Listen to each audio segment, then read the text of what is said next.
the U.S. spends more than it actually earns. So how does it cover the gap? By borrowing money from investors all over the world. One of the biggest buyers of these Treasury bonds is China, which holds over $3 trillion in U.S. debt. At first, buying bonds might seem like a simple financial move, but really it's more like a handshake between two economic superpowers, a way of saying we trust each other and we're connected. The U.S. government doesn't just print money and hope for the best. Instead, it borrows.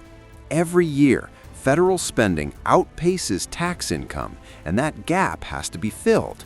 That's where Treasury bonds come in.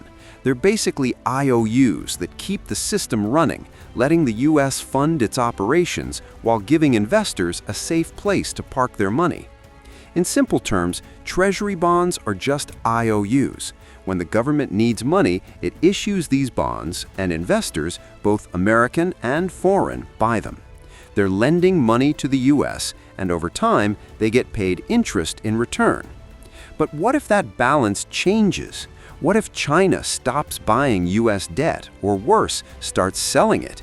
At first, it might sound like a financial weapon. You might imagine China dumping everything and sending the U.S. economy into chaos overnight. But it's not that simple. If China suddenly tried to sell trillions of dollars in bonds, the market would panic. Bond prices would plummet, interest rates would spike, and borrowing money in the U.S. would get more expensive, from mortgages to business loans. Here's the catch. China wouldn't walk away unscathed. Selling a massive amount in a panic means you don't get full value. Prices drop even more, so China could lose billions or even hundreds of billions on its own holdings in just a few days. So it's not a simple power play. It's a delicate balance. The U.S. and China are financially tied in a way that makes sudden, extreme moves risky for both sides. That's what makes this relationship so fascinating and so fragile. There's more. If China sold a huge chunk of U.S. debt, it would also make the yuan stronger and faster than they might want. That sounds good at first, but here's the problem. China's economy depends on exports. A stronger yuan makes Chinese goods more expensive overseas, which could slow sales and hurt the growth China needs to stay competitive globally.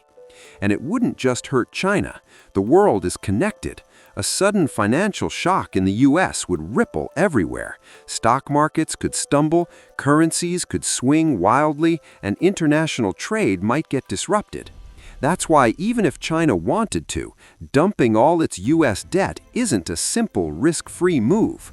So what would really happen? Let's break it down into two scenarios. First, if China slowly reduces its holdings, the effects would be noticeable but not catastrophic. Fewer buyers for U.S. debt means interest rates start creeping up because the U.S. has to offer more to attract investors. Higher rates make borrowing more expensive, not just for the government, but also for companies and everyday people with loans or mortgages. Now here's the interesting part. One of the biggest buyers isn't even American, it's China. Right now, China holds about $3 trillion in U.S. treasuries. That's such a huge number, it's hard to imagine. To put it in perspective, the entire U.S. federal budget for a year is around $6 trillion. That means China alone holds debt equal to roughly half of what the U.S. government spends each year. On the surface, it might look like just a routine investment, one country buying another country's debt. No big deal, right? But in reality, this is one of the most powerful balancing acts in the global economy. Think of it like a financial handshake. The U.S. depends on foreign investors to help fund its debt. At the same time, China relies on U.S. Treasury bonds as a safe, stable place to store its massive reserves. Both sides benefit. Both sides need each other. The stock market would feel some pressure too. Investment might slow, corporate growth could dip, and the dollar could get a bit volatile. But overall, it would be manageable. Markets adapt, and policymakers have tools to step in if things get tricky. Now imagine China dumped trillions of dollars in bonds all at once. That would be a shock. Bond prices would collapse, interest rates would spike, and panic could spread across stock markets worldwide. The Federal Reserve might have to act immediately, buying bonds, adjusting rates, doing whatever it takes to stabilize things. And it wouldn't just affect the US. Global markets are tightly connected. Investors everywhere could face massive losses, currencies could swing wildly, and countries that rely on US trade or dollar reserves could feel real economic stress. A sudden sell-off could trigger a global financial crisis. China doesn't even need to sell bonds to have influence. Just holding trillions of US debt gives them a powerful voice at the financial table. Even slowing purchases or hinting at a strategy change can nudge US borrowing costs higher, rattle markets, and influence financial decisions. Sometimes the threat alone is enough. It's like holding a powerful tool without even using it. This is why debt is such a critical tool in global relations. It's not about warships or missiles, it's about financial leverage and keeping economies balanced. At the end of the day, this isn't a showdown or a military confrontation, it's strategy. Debt gives countries real power without firing a single shot.